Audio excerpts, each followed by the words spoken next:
Before we begin, viewer discretion is advised. What you're about to read is crafted purely for entertainment, yet the emotion, the tension, and the psychological sharpness within it may feel startlingly real.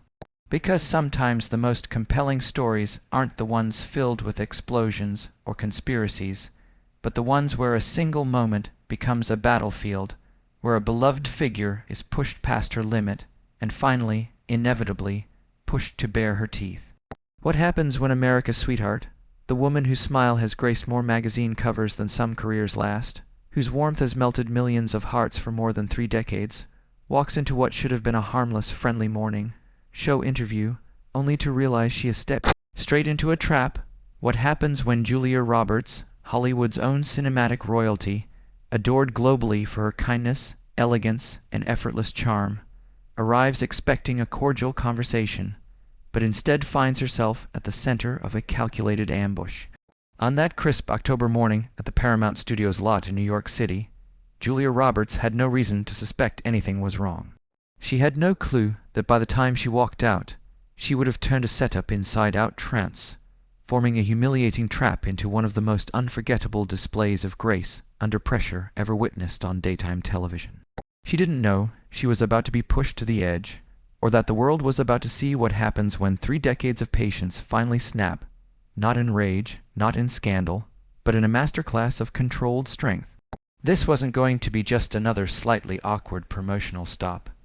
This would become the moment America's most beloved actress reminded the world that kindness is not weakness, that a gentle voice does not mean a powerless one, and that even the warmest soul can defend itself when cornered.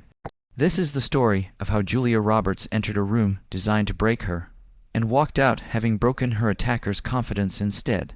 The morning unfolded the way thousands of Hollywood mornings do, quietly, efficiently, and with that hum of backstage energy that always precedes live television. The October air outside carried that perfect autumn crispness, cool enough to feel sharp, alive, refreshing, yet warm enough to encourage movement.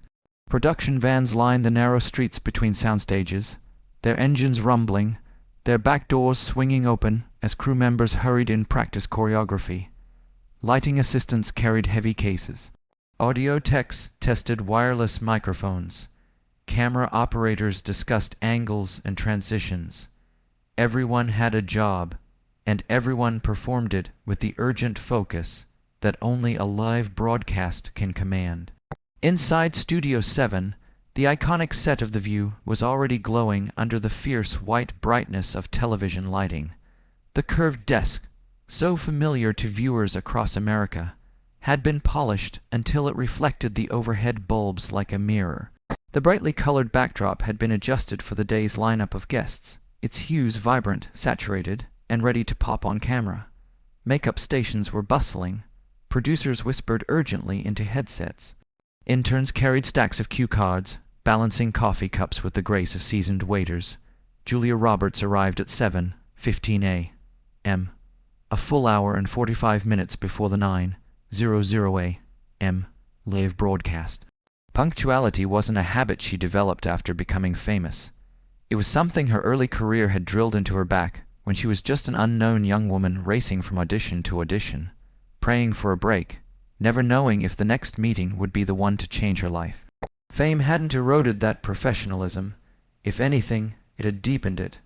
Her car eased into the private parking area behind the studio, and moments later, she stepped out with that effortless movie star aura she never seemed to force.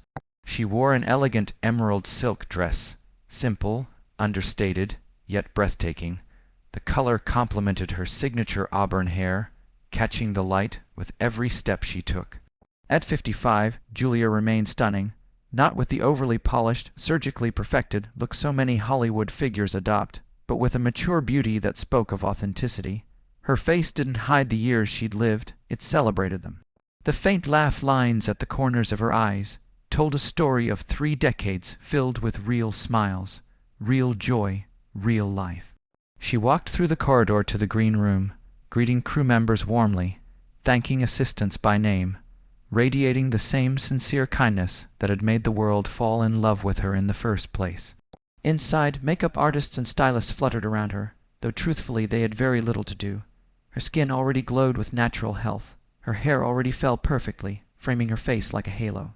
And her smile, that iconic $1,000,000 smile that had once stopped cinema audiences in their tracks, needed no enhancement whatsoever.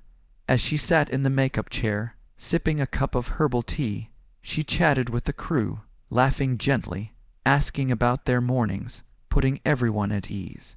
That was who Julia Roberts was, someone who made other people feel seen, appreciated, comfortable. No diva demands, no high-strung energy, just warmth. But outside that calm dressing room door, something very different was brewing.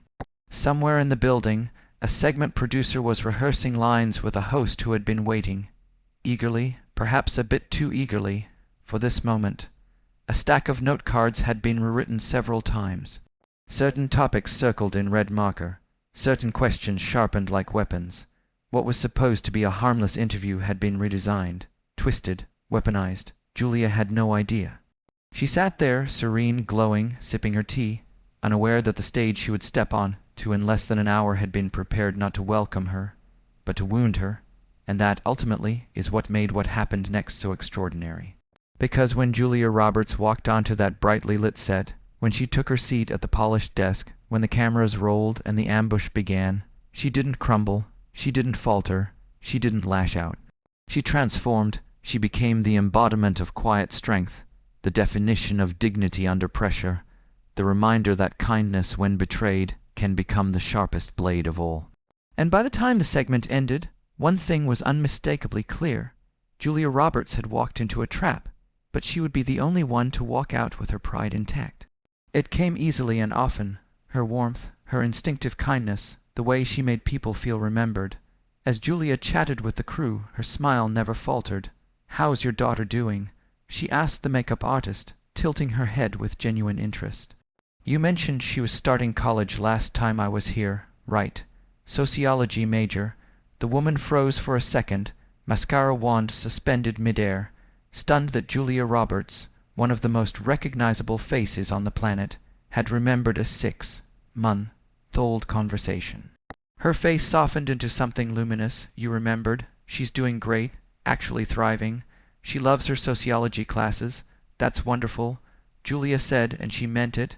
There was no performative celebrity politeness in her tone. Her attention was fully present, her eyes kind, the type of sincerity that made people feel seen rather than spoken at. With Julia, warmth never felt like branding. It simply felt like her. Nearby, a young production assistant stood stiffly, nervously clutching her iPad against her chest. She cleared her throat twice before speaking. "Miss Roberts, we're so thrilled you're here today. I just wanted to say, I've watched Pretty Woman at least 200 times. It's my comfort movie on my worst days." Julia turned that radiant, disarming smile on her. "That is incredibly sweet of you. That film holds such a special place in my heart, too. It changed my whole life." The assistant flushed with happiness but added, "Joy is particularly excited about today's interview." Her voice trembled with an edge of something unspoken, hesitation, maybe even dread. Julia caught it instantly. Her eyes lifted from the mirror, studying the girl's face for another clue.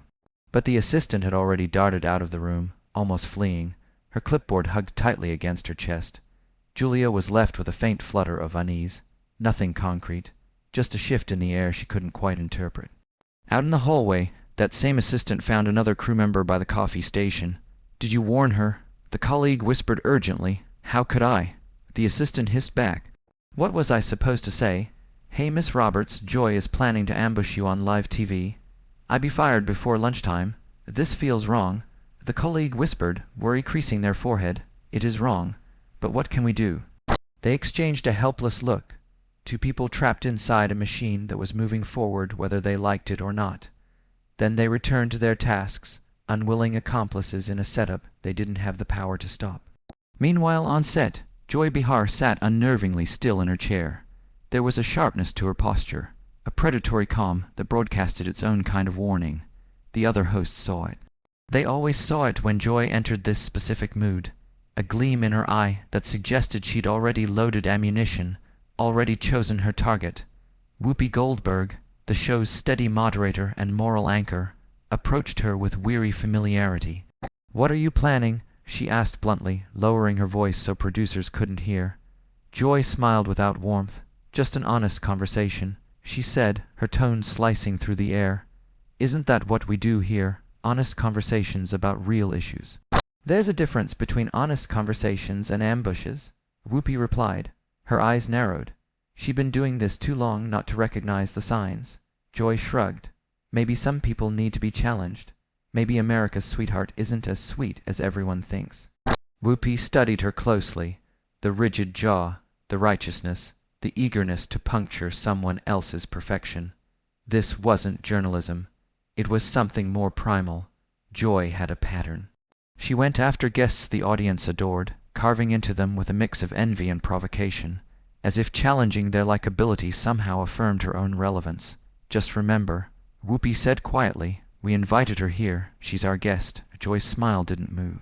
And guests should be able to handle tough questions. There was nothing more to say. Whoopi walked away, stomach tight, already bracing for impact. She knew Joy wouldn't be stopped. Not by producers, not by co-hosts, not by reason.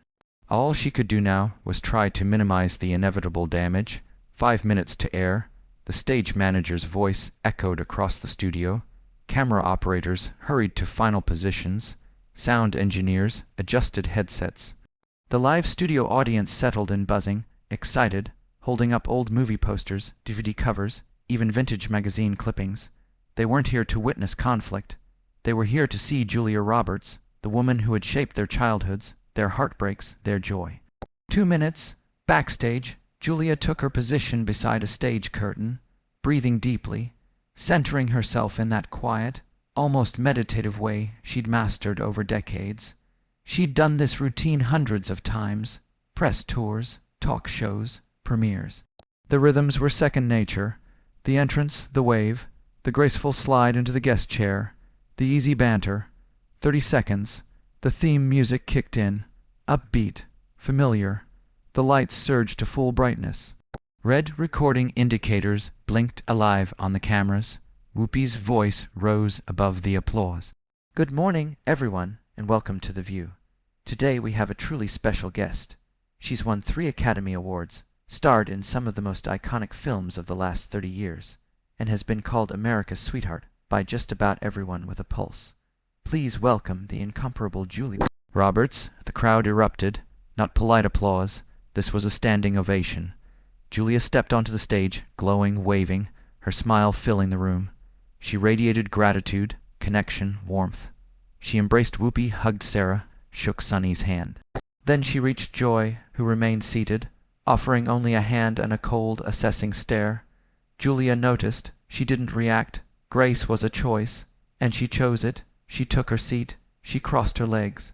She leaned in with friendliness and expectation. She had no idea that Joy Behar had been sharpening her knives for weeks, and Joy had no idea that Julia Roberts, kind, gracious, endlessly patient, was about to show her what true strength looked like. I think we all recognize ourselves in that struggle, Sarah said warmly, her expression full of empathy. Sonny leaned in, her eyes bright. The scene where you confront your daughter about the past, that was extraordinary. Some of the most powerful acting I've seen all year. How did you prepare for something that raw? Julia nodded thoughtfully. A lot of it came from conversations with women who have lived through similar situations. Women who had to face the consequences of their choices, who had to ask for forgiveness, who had to forgive themselves. Their stories shaped every moment of my performance. I carried them with me into every scene. Before she could finish, Sarah jumped in, practically glowing with enthusiasm. And you're working with Marcus Chen directing, which must have been incredible. Julia smiled. Marcus is brilliant, truly. He creates a space on set where you feel safe to be vulnerable, safe to dig deeper, safe to take risks. When you trust your director completely, it changes everything. It makes authenticity possible. The audience murmured in appreciation. This was why they'd come, to hear Julia unpack the craft, the emotion, the layers behind her work. They were captivated. For a while, everything felt warm, steady, familiar. But Joy Behar sat back in her chair with her arms crossed, not participating, not smiling, not even pretending to engage. Her mouth tugged upward into a thin, predatory curve. Those who knew her recognized that expression instantly. Joy wasn't finished listening. She was loading her weapon. The temperature in the studio began to drop, subtle but unmistakable. "You know, Julia," Joy said suddenly, slicing into the moment like a blade sliding across silk. The shift was instant. Everyone felt it. Even the cameras seemed to hesitate. Joy continued, voice deceptively casual. "I've been listening to all these lovely stories about your process and your character work and your emotional preparation, and I have to ask." She paused intentionally, savoring the growing tension. "Don't you ever get tired of the act?" The studio went absolutely silent. Julia didn't flinch, not outwardly. Her smile remained, but her eyes flickered with something almost imperceptible, confusion laced with the faintest hint of dread. "I'm sorry." "What act?" Joy leaned forward now, elbows on the desk, her voice syrupy with false friendliness. "Oh, come on. The whole America's Sweetheart thing. The warm smiles, the hugging people, the remembering crew members' names, the charity work, the down-to-earth comments. It's all very calculated, isn't it?" Whoopi jumped in quickly. "Joy, I don't think." Joy raised her hand, silencing her. No, I think this is important. We always talk about authenticity on this show. Who's real, who's fake? Julia Roberts has built an entire career on being perceived as genuine and approachable. But is that the real Julia? Or just the best performance she's ever given? The air thickened. Crew members exchanged uneasy glances. Camera operators stayed focused, but their shock showed plainly. Even the audience seemed to hold its breath. Julia inhaled slowly, grounding herself. Her smile held, but it was different now, more controlled, less effortless. "Joy," she said calmly, "I'm not sure I understand the question. Are you suggesting that basic kindness is performative?" "I'm suggesting," Joy said, her tone sharpening into something prosecutorial, "that someone as wildly successful as you, someone who's earned hundreds of millions of dollars, someone who owns multiple homes, someone with privilege beyond the average person's comprehension, might find it convenient to present herself as relatable." She tilted her head. Maybe being humble is just good branding. There it was, the attack fully revealed. A murmur rippled through the audience, soft, shocked, disbelieving. Julia blinked slowly, absorbing the accusation, weighing her response. She had been in Hollywood long enough to endure critique, teasing, tough interviews. But this was different. This wasn't journalism. It wasn't curiosity. It was an attempt to dismantle her identity in front of a live audience. Whoopi tried again. "Joy, let's not do this." But Joy wasn't finished. She smelled blood. "You've been called America's Sweetheart for 30 years. Doesn't that get exhausting? Pretending to be everyone's friend, everyone's hero, everyone's moral compass." Julia straightened slightly, not defensively, but with a quiet, gathering strength. Her voice, when she spoke, was steady and calm. "Joy, I don't pretend to be anything. I don't wake up in the morning thinking about branding or perception or labels. I'm a person. I have flaws. I make mistakes. I get tired. I get frustrated. But kindness, real kindness, doesn't come from a PR manual. It comes from who you are." Joy smirked. "That sounds convenient." Julia's eyes hardened, just slightly, but enough for anyone paying attention to notice the shift. "Kindness isn't convenient," she said softly. "It's a choice." That line hit the audience like a quiet gust of wind, gentle, but deeply felt. But Joy doubled down. "Well, then let's talk about choices. For example, how do you respond to critics who say your sweetness is just the persona you use to maintain your public image? That it's all an act because being Julia Roberts, America's Sweetheart, is a very profitable business?" The audience reacted with an uncomfortable wave of murmurs. Julia held Joy's gaze. Her smile faded into something calmer, stronger, more precise, like the edge of a sharpened blade hidden inside velvet. "Joy," she said slowly, "it is not my job to make myself small just so someone else feels comfortable. If people respond to kindness, that says more about what they're starving for than it does about me." The studio exploded in applause, spontaneous, loud, impossible to contain.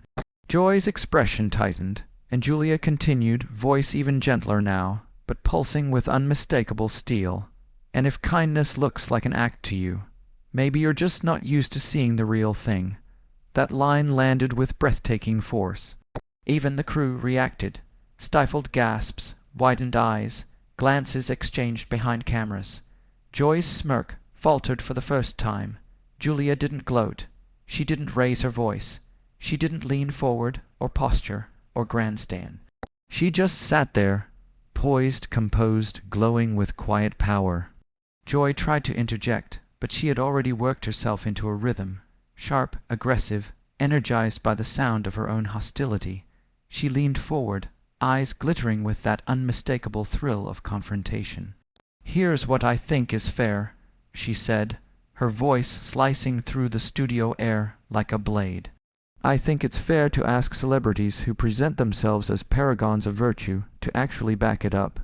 You talk about charity work, Julia, but how much of your massive wealth have you really given away, percentage-wise, because throwing money at a foundation when you have more money than you could spend in 10 lifetimes, that's not sacrifice, that's convenience."